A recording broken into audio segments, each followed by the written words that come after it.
The moment you've been waiting for is here. What's up, everybody? It's Brandon. Yeah, I just want to say I was watching the news. Well, I was looking at the news today. You know what I'm saying? And there's just some stuff I wanted to talk about. Um, so if you know me, you know I'm a trader, investor, swing trader. You know that right there. When it comes to the market. So yesterday the market closed with a 2.9 trillion dollar deficit. Let's see. So that right there was because the job report was very uncertain, and it showed signs of a recession, and people panicked. The fear index was, high yesterday, and people panicked, pulled their stocks, pulled their money. Um, a lot of records were set yesterday as far as like amounts that were um, withdrew from the stock market. It was like a record. It was like the most since the day after the pandemic was announced, like March 16th or something like that. So that's big, something to keep an eye on, especially this week coming up uh, when we go back into the week from the weekend. But it's an election year, so things get a little shaky, I guess you can say. Anyway, for all the social media people out there, probably 80% of people with phones. TikTok is being sued. They're already in in a heated situation with the U.S. government, where the U.S. government wants them to sell TikTok away from the parent company, ByteDance, which is a Beijing Chinese company, and they have like until January 19th. They had like 180 days. So January 19th, 2025, TikTok needs to sell to a U.S. entity or something like that. So we'll see how that goes. I know a lot of people are, making good money off of TikTok. It's making millionaires every day. So we'll see how that goes. So, but that's not even why, that's beside the point. The point is, TikTok is being sued because they're being sued by the Sephora Teen's parents. So I guess she's a model for Sephora, the makeup company, formerly owned by JCPenney's, now owned by Kohl's. So TikTok, the app, unlawfully kept some data of the 13-year-old. Allegedly, that's what the lawsuit is all about. But my question is, why does that's very unfortunate, and I hate that for that situation overall. But why don't I'm not blaming the parents or anything like that, but just after speaking about that and taking a step back, the question I ask is, why would kids on that age be on TikTok or on the apps or being exposed to the world through social media apps like TikTok? That's just what I wonder. And it's like, what age should a child have a phone and be on social media? Should we treat social media like alcohol and tobacco and the military and stuff? You have to be an adult, to be on it and use it. Whatever. That's not my fight to fight, but just an interesting situation, and just something I was looking at on the news today. So I'm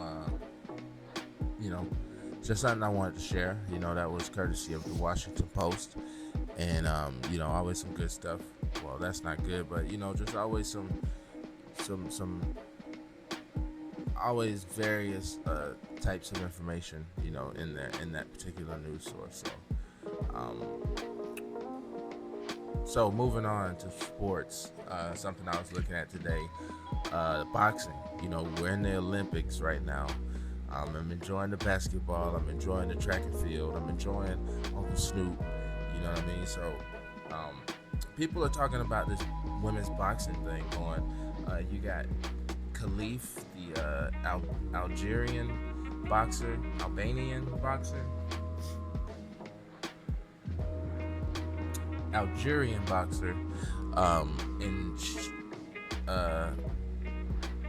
was fighting Angela Carini.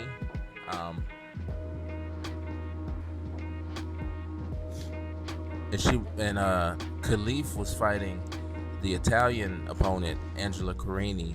And Carini, threw in the towel in like 45 seconds. Said she was trying to safeguard her life. The hits were hard, so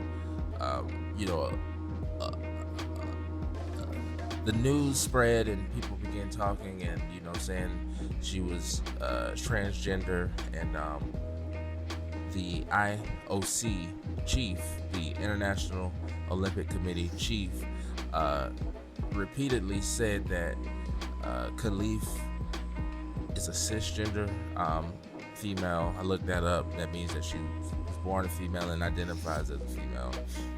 However, she failed the gender eligibility test that the Olympic Committee actually doesn't do this type of testing. But Khalif didn't pass that type of testing. However, that didn't stop Khalif from being able to fight. But I believe Khalif has been banned. I have to do more research and get back with y'all on that in an update later. So, interesting story, interesting times we're in. So, we'll just see how that unfolds. Keep an eye on that. So we're going to shift from sports to real estate, but still sports related. Talking about LeBron James, I was reading the story today that was pretty interesting. LeBron is closing on his $100 million real estate empire. Okay, so how does one make a $100 million real estate empire? All right, so boom, 2003, he got drafted, got a mansion in Akron, where he was from. He went to the Cleveland Cavaliers, $2.1 million, 30,000 square feet. Before he left Cleveland to go to Miami, he bought a $500,000 property as well, according to the report. Gets to Miami, gets a $9 million oceanfront mansion in Coconut Grove. I just was in Miami like 2 weeks ago, in South Beach, and we spent a lot of time on the ocean, cooling it with the fam. So Miami, right? He gets the Miami mansion and buys it for $9 million, leaves Miami, he goes to LA, I believe, or maybe back to Cleveland. He went back to Cleveland, but he bought like a mansion, and he sold the Miami mansion for like $13.5, so got like a $4 million profit. Then he went back to Cleveland, but bought a $21 million Brentwood place, and then like a $23 million Brentwood place. When it was rumored that he was coming out there, he ended up selling one of them for $19 million, and then in 2020 he caught like made a big play for like a $36 million Beverly Hills estate. So that's how somebody can, acquire $100 million real estate empire. shouts out to him, man. Also, he has a $40 million stake in Blaze Pizza. So with my knowledge on like McDonald's and like them being like the biggest real estate company, I'm pretty sure there's some real estate involved in that deal with Blaze Pizza. Yeah, we got a Blaze Pizza here. I love pizza, and Blaze Pizza is like one of the best pizzas. Went on Pie Day. It was really delicious. You know what I'm saying? Pi is like the circumference measurement of a circle, 3.14. So on March 14th, we went there for Pi Day and got pieces for, never mind, $3.14. Never mind. Okay, so that's my sign to go ahead and cut it. That's thunder rolling in. Plus, I gotta go let my windows up. So I appreciate y'all tapping in with me. Next time, I'll see y'all there. Don't forget to like, share, subscribe.